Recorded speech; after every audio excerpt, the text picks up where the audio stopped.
Rick, what's the excitement level locally? I know it's a weird time with the pandemic and everything, but Tampa Bay Buccaneers, first team to host the Super Bowl and play in it. 1 to 10, what's the level of excitement down there right now? Well, I mean, given the circumstances, it's probably about a 9, 9.5.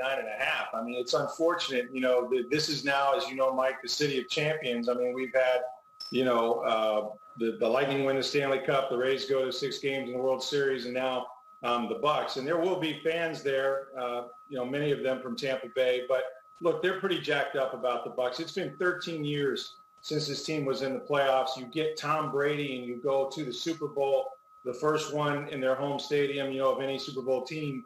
I mean, that's pretty heady stuff. So they're living a fairy tale right now. They just wish that more people could participate in it. Rick, you've been in Tampa, of course, forever. And when I got there in 1994, I think we were in the midst of the longest double-digit losing streak in the NFL and in history. And you mentioned how this city has really turned it around. But in your lifetime, when you're back covering all those bad teams, did you expect to see one Super Bowl, much less 2 Super Bowls, with the greatest quarterback of all time now quarterbacking this one? Because the first one was completely different from this. They had a mediocre quarterback and a really good defense. Yeah, Charean, I try not to have memories of all those bad seasons, but, it's the worst winning percentage in North American sports, right? I had the pleasure of covering all those losses, many of them with you. And guys like Warren Sapp and Derek Brooks, they turned it around, with Tony Dungy. Then John Gruden came in, got them over the hump, and they won a couple NFC South titles after that, but never really got close. When you go 13 years without even going to the postseason, I mean, that's a long time, right? And all those coaches, they had something like 5 and 9 years. I mean, it's just been a parade through here.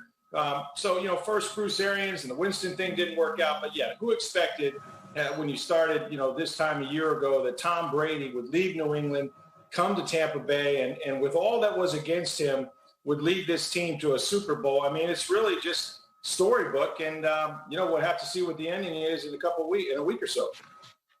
And Rick, there were flashes early in the year suggesting that the Buccaneers were capable of this, but there was a lot of bad as well, whether it was the Week 9 game, the blowout loss to the New Orleans Saints, and then there they were Week 12, 7-5, the loss to the Kansas City Chiefs. They go into the bye week, they come out of it, and they're 7-0, from 7-5 to 7-0. What happened during that 2-week period that allowed them to get to this point where they're unbeatable? Well, I think a couple things, Mike. I think, first of all, they actually played well in the second half against Kansas City. They got down in that game 17-0. Offensively, they found some things. And then when they went to the bye week, I think that, they needed time on task, really. They got with Byron Leftwich. They gave Tom Brady some things that he needed more of, right? More of a commitment to the running game, more play action, more pre-snap motion, some of those things that he was used to. And yet he still ran their offense. And they got to get a little fat on some tomato cans, right? They played the Atlanta Falcons twice. They played the Detroit Lions. They beat up on some teams that weren't going very well. Minnesota was okay when they got here. But they got the confidence going. And it's really just grown week to week with his receivers. The defense has come on, especially the last part of the year. And, voila. I mean, I credit a lot of it to Tom Brady, Byron Leftwich getting things together. You see the protection he has now. You see the commitment to running the football. It's been all, working together, and that's what good teams do. Rick, you mentioned that Week 12 game. In the first quarter, Tyreek Hill went over 200 yards, and he ended up with 269 and 3 touchdowns. Did they learn how to stop him in the last 3 quarters of that game? Because that's obviously going to be a big storyline going into this game. How do they stop Tyreek Hill? Well, they learned that Carlton Davis can't cover him man-to-man. I mean, I like the little debate whether Scotty Miller or Tyreek Hill is faster. They should just ask Carlton Davis. He's been beaten by both of them. I mean, he would know. But I really think, Todd Bowles. I often wonder, what were the plans you rejected that night? No, that defense won't work. That was your solution. So when the guy's doing backflips in your end zone and it's still the first quarter and he's got 2 honey on you, you might want to try something else. So what I would suspect, Charean, is that you'll see some safety help. You might see some some man coverage or with safeties over the top. I mean, these guys have been really aggressive on defense, trying to sit on some corner routes. But we'll see. I mean, they got to stop him. They were more worried, quite frankly, about Travis Kelce in that game, which is why Tyreek Hill really got off. So you've got several weapons over there. And, of course, the quarterback, he just keeps running backwards 25 yards and throwing dimes. So it's really hard to get pressure on him, even if you get past that offensive line. That's the problem with Hill and Kelce. You'd ideally like to take one away. The problem is sometimes you take neither away, like we saw last week with the Buffalo Bills. Tom Brady has been great in his first season with the team. And I can remember back earlier in the year when Bruce Arians was periodically criticizing Brady. I had heard, folks down there higher up in the organization a little nervous about it because, above all else, they wanted Brady to want to come back next year. And I think it's a given he'll be back next year. How long do you think that relationship is going to last beyond 2021? Because my guess is Bucs fans want him to hang around as long as possible, and he's talked about playing until he's 45. I could see him playing longer than that. I could see him playing for the Buccaneers longer than that. Yeah, well, I think, Bruce Arians has said that he expects Andy Reid to coach until he's 80 as long as Patrick Mahomes is around, and that's probably the direction that BA is headed. All that stuff in the beginning of the season, it was shocking, especially to New England fans, to hear Tom Brady, the GOAT, get called out. But the reality is that's who Bruce Arians has always been. And I think we'd be remiss to think that Tom Brady didn't talk to Peyton Manning, didn't talk to Ben Roethlisberger or Carson Palmer. He knew exactly what he was getting into. But with all that criticism, and usually it's constructive. I mean, he's not being personal about it. He'll tell you, your football sucks. That's what he tells his players. I'm not trying to be personal, but then he throws his arm around him. He's let Brady be Tom Brady. He can breathe a little bit. You've seen the social media game step up. You've seen him, enjoying his time, in the sunshine, literally. So I just think that, it was a refreshing move away from Belichick for sure. And he just had to get used to Bruce's abrupt nature, especially in the media. But the coaches I talked to said he never complained. He never said anything about it. He just came in every day and worked hard, and there never seemed to be a rift between anybody. Rick, this is a team that was better on the road this year than they were at home. They won all 3 postseason games on the road, and now we're making a big deal of, hey, they're the first team in NFL history to host a Super Bowl in their own stadium. Yet there's only going to be 22,000 fans in there, somewhere around there. It's a corporate event, as we all know. Is there any type of home field advantage they're going to have in this game? I don't even know if they're going to blast the cannons when they get in the 20s, Charean. So I would say probably not much, except that when you go on the road 3 straight weeks in the postseason, and yeah, I can attest it looked nice, but it was cold in Green Bay, okay?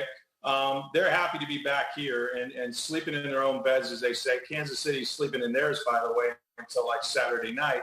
So I don't think there's much of a home field advantage. There hasn't been one throughout the league this year. That's why they were able to do this. I think this was the year if you were going to go on the road and win, despite all the signs being smashed at Lambeau Field. It sounded like a playoff atmosphere, but it wasn't like it would have been. So, look, they're in their own city. I mean, they got a visual reminder, Charean, and this was the thing going into Green Bay. I mean, right across the stadium, as you know, or across the practice field, is this stadium that's decked out for Super Bowl 55. So, I mean, that was sort of the carrot. And, they can look over there and dream, and in a little over a week, they'll have a chance to actually be in that game. And, I think that's the home field advantage, is that they've known it was going to be here. And the idea that another NFC team like the Packers or Saints would come in here and take over that stadium, I think was not too appetizing to them. Rick, I'm glad you mentioned the cannons, because I assume we have a potential eyewitness here. Chris Sims claims that when he scored a rushing touchdown against Washington in the playoffs in 2005, his celebration included throwing the ball in the direction of the pirate ship and into one of the cannon holes. They claim Paul McGuire, not Al McGuire, different sport. Paul McGuire on the broadcast said it happened. Chris swears it happened. I have no visual evidence of it. Did you happen to see that one way or the other? No, I didn't see it one way or the other, but I would like to have seen it, and I think we would have been told about it before he told you guys. That would have been maybe one of Chris' and he made a lot of good throws. But no, I don't remember that one. What I remember about Chris Sims is a throw to Edel Shepard, I think, in the back of the end zone that they said he didn't maintain possession, or they would have maybe won a playoff game there. But cannons, Rick, do you see this team possibly being better next year, considering that in the offseason, they had no real offseason? The Saints look like they're going to be sort of rebuilding mode. Could this be an even better team next year?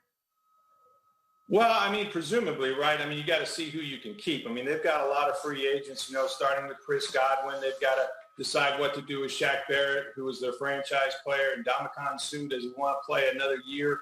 And then, I do think that Tom Brady, with a year in this offense, knowing his receivers, having some kind of an off season, whether it's OTAs or even a training camp or a preseason game or two. Remember, they started the year at New Orleans, which was really unfair for them because the Saints had all that time together with Sean Payton and Drew Brees and those guys.